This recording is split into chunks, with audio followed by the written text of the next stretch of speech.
Hello बच्चों, कैसे हैं आप सब। आशा करता हूँ आप सभी स्वस्थ होंगे। और आज हम लोग बात करने वाले हैं क्लास 9 की केमिस्ट्री की is matter around us pure यानी कि चैप्टर नंबर 2 के बारे में। तो अपनी कुछ लास्ट वीडियोस में मैंने आपको यूज़फुल कंपोनेंट से इम्प्योरिटीज़ को सेपरेट करने के मेथड बताए थे, और आज जो मेथड हम लोग यूज़ करने वाले हैं उसका नाम है डिस्टिलेशन और फ्रैक्शनल डिस्टिलेशन।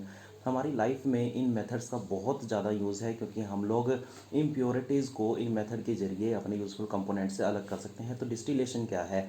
देखिए बच्चों, अभी मैंने लास्ट वीडियोस में अपनी बताया था कि अगर आपको कॉमन सोल्ट और वाटर का मान लीजिए सॉल्यूशन है आपके पास, और उससे आपको कॉमन सोल्ट अलग करना है, तो आप क्या करेंगे? आप इवेपोरेशन टेक्निक का यूज़ करते थे। लेकिन आज मैं कहता हूँ कि आपको उसी सॉल्यूशन में से वाटर को ऑब्टेन करना है, यानी कि हमारा जो यूज़फुल कंपोनेंट है वो अब वाटर बन गया है, तो हम उसे कैसे ऑब्टेन करेंगे? तो उस टाइप के प्रोसेसेस के लिए हम लोग डिस्टिलेशन का यूज़ करते हैं। तो distillation that is the process of heating or boiling a liquid and then condensing its vapor back to liquid, that is called distillation. So it is most commonly used method for purifying liquid or separating mixtures of liquid.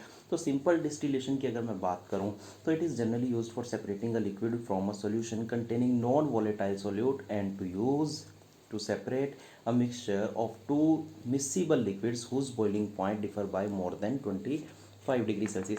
मैंने यहाँ पर miscible word का use किया, यानी कि जो चीज़ें आपस में मिक्स हो चुकी हैं। जैसे मैंने कॉमन सोल्ट और वाटर का एग्जांपल लिया था, तो आप देख रहे हैं जैसा कि डायग्राम में मैंने एक सोल्ट सॉल्यूशन का यूज़ किया है, जो कि हमारा राउंड बॉटम फ्लास्क में पड़ा हुआ है।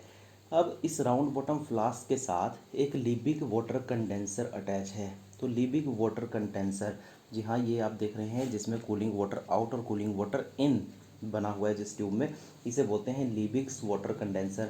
तो it is a long glass tube surrounded by a wider glass tube, यानी कि एक पतली ग्लास ट्यूब है और उसको चारों तरफ से एक बड़ी ग्लास ट्यूब ने घेरा हुआ है। तो having the inlet and outlet, तो उसके पास एक इनलेट पाइप है और एक आउटलेट पाइप है, जिसमें क्या होगा, वाटर जो है वो सर्कुलेट होगा। तो during distillation water is circulated through the water jacket. तो यहाँ पर क्या होता है, जब हम डिस्टिलेशन करते हैं तो इन वाले में से हम लोग वाटर को पास आउट कराते हैं और वो इस पूरी ट्यूब में से घूमकर आउटलेट से बाहर आ जाता है। अब होता क्या है कि जब हम हीट करते हैं, बर्नर को ऑन करते हैं, तो वो क्या करता है, सोल्ट सॉल्यूशन को हीट करता है। हीट करने से क्या होता है कि जो वाटर होता है, वाटर जो है वो वेपर्स में कन्वर्ट हो जाता है। तो वो वेपर्स जो है लिबिक कंडेंसर में से पास होते हैं, और लिबिक कंडेंसर में क्योंकि चारों तरफ वाटर होता है, और वाटर क्या करता है, उसको कूल कर देता है उन वेपर्स को, और वो वेपर्स कंडेंस होने के बाद हमें कॉनिकल फ्लास्क में मिल जाते हैं एज अ डिस्टिलेट। जी हाँ, तो ये डिस्टिलेशन टेक्निक है, यानी कि हम लोग यहाँ पर क्या कर सकते हैं, जो मिसिबल हमारे पास, जैसे कि मैंने आपको बताया कि कॉमन सोल्ट और वाटर जो है वो मिक्स हो चुके हैं आपस में, उसके बाद हमें उससे लिक्विड को ऑब्टेन करना है, वाटर को ऑब्टेन करना है, तो वहाँ पर हम लोग इस टेक्निक का यूज़ करते हैं। और अगर हम बात करें यहाँ पर कि जितना वाटर प्योरिफिकेशन की टेक्निक्स है वो भी इसी मेथड से कर ली जाती हैं, ऑब्टेन। अब फ्रैक्शनल डिस्टिलेशन की अगर मैं बात करूँ तो फ्रैक्शनल डिस्टिलेशन में भी वर्क यही होता है, लेकिन वहाँ पर क्या है कि दो लिक्विड आपस में मिक्स किए जाते हैं। तो fractional distillation is a technique to separate a mixture of two or more miscible liquids for which the difference in boiling point is less than 25 degree Celsius, the process is called fractional distillation. जहाँ पर जो difference है दोनों के boiling points का, दोनों liquids के boiling points का, जो आपस में मिसिबल है लेकिन उनके जो बॉइलिंग पॉइंट है उसका डिफरेंस जो है वो लेस देन 25 डिग्री सेल्सियस हो। फॉर एग्जांपल, जैसे अल्कोहल है 78 डिग्री सेल्सियस, वाटर है 100 डिग्री सेल्सियस, तो वहाँ पर हम लोग फ्रैक्शनल डिस्टिलेशन टेक्निक का यूज़ करते हैं। तो फ्रैक्शनल डिस्टिलेशन में क्या होगा, जिसका बॉइलिंग पॉइंट कम है वो पहले वेपराइज होगा, और उसके जो वेपर्स हैं वो उसी लिबी कंडेंसर के थ्रू होते हुए जाएंगे और कंडेंस होने के बाद हमें मिल जाएंगे। और दूसरा जो हमारे पास जिसका हायर होगा, जैसे अल्कोहल और वाटर की मैं बात कर रहा हूँ, तो वाटर जो है वो हमारा राउंड बटन फ्लास्क में ही रहेगा। तो पेट्रोलियम की जो रिफाइनिंग है वो इसी मेथड से की जाती है, क्योंकि petroleum on fractional distillation gives important fractions, जैसे पेट्रोल, केरोसिन, डीजल, हमें सब उसी से मिलता है।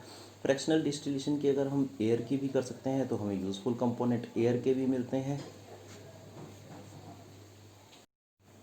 अभी एक एग्जांपल की बात करते हैं। जैसा कि आप देख रहे हैं कि मान लीजिए मुझे सैंड, सोल्ट और वाटर के मिक्सचर को सेग्रीगेट करना है, यानी कि सैंड, सोल्ट और वाटर के मिक्सचर को अलग करना है, तो मैं क्या करूं? तो सबसे पहले हम लोग क्या करते हैं, सैंड, सोल्ट का, वाटर का जो मिक्सचर है वो लेते हैं, उसके बाद हम लोग फिल्ट्रेशन प्रोसेस का यूज़ करते हैं। जी हाँ, क्योंकि मुझे पता है कि सैंड के जो पार्टिकल्स हैं वो थोड़े बड़े हैं, वो फिल्टर पेपर से पास नहीं होंगे, और जबकि जो कॉमन सोल्ट है वो वाटर के अंदर मिक्स हो गया होगा और वो फिल्टर पेपर से भी पास हो जाएगा। तो हम लोग क्या करते हैं, फ़िल्टर पेपर का यूज़ करेंगे। फ़िल्टर पेपर का यूज़ करने से सैंड जो है वो अलग हो जाएगा और सॉल्ट वाटर सॉल्यूशन जो है वो हमारा कंटेनर में बच जाएगा। उसके बाद इस सॉल्ट वाटर सॉल्यूशन की हम लोग क्या करेंगे, डिस्टिलेशन करेंगे। जी हाँ, जब हम इसकी डिस्टिलेशन करेंगे तो जैसा कि अभी मैंने आपको पीछे टेक्निक में बताया है कि वाटर जो है वो हमें ऑब्टेन हो जाएगा। देखिए हमें यहाँ पर क्या करना है, हमें यहाँ पर वाटर भी चाहिए और सॉल्ट भी चाहिए, अदरवाइज़ हम यहाँ पर इवेपोरेशन टेक्निक का भी यूज़ कर सकते थे। तो यहाँ पर जैसे ही हम लोग डिस्टिलेशन प्रोसेस का यूज़ करेंगे तो हमारा वाटर जो है वो वेपराइज होने के बाद कंडेंस होगा और कंडेंस होने के बाद एक बीकर में इकट्ठा हो जाएगा और सॉल्ट जो है हमें वो अलग मिल जाएगा। तो इस टाइप के क्वेश्चंस भी हमारे पास एग्जाम्स में आ जाते हैं। अब बात करते हैं कि separation of component of airs की। जैसा कि हम जानते हैं कि एयर जो है वो होमोजीनियस मिक्सचर है काफ़ी गैसेस का, बहुत सारी गैसेस का। तो नाइट्रोजन जैसे कि हम जानते हैं 78% by volume, oxygen 20.9% by volume, ये मेन कंस्टिट्यूएंट हैं एयर के। और इसके अलावा बहुत सारी बाकी गैसेस हैं वो प्रेजेंट होती हैं। मेनली आर्गन जो है वो 0.9% और small percentage of carbon dioxide और वाटर वेपर्स की भी एयर में प्रेजेंट होती है। अब बात आता है कि हम लोग इसको अलग कैसे करें। तो in order to separate different gases air free from dust particle, तो सबसे पहला काम है कि वो डस्ट पार्टिकल से फ्री होनी चाहिए। It is pass through caustic soda solution which absorb carbon dioxide, तो उसे हम लोग कॉस्टिक सोडा सॉल्यूशन में से पास करते हैं जो कार्बन डाइऑक्साइड गैस को एब्जॉर्ब करता है। And through concentrated sulphuric acid to remove water vapours. Now air is now compressed by increasing pressure and then cool by decreasing temperature to get liquid air। अब हमारे पास liquid air जो है वो obtain हो गई है। तो this liquid air is allowed to warm up slowly in a tall distillation flask column, तो where different gases get separated at different height according to their boiling point. तो हमने सबसे पहले एयर को क्या किया, कंप्रेस और कूल, जहाँ से हमें क्या मिला, लिक्विड एयर। लेकिन उससे पहले हमने उसके डस्ट पार्टिकल्स को रिमूव कर दिया, उसके बाद हमने उसको एलो किया to warm up slowly in the fractional distillation column. और हम लोग देख सकते हैं कि हमें डिफरेंट बॉइलिंग पॉइंट पे डिफरेंट डिफरेंट गैसेस जो है वो ऑब्टेन हो जाएंगी।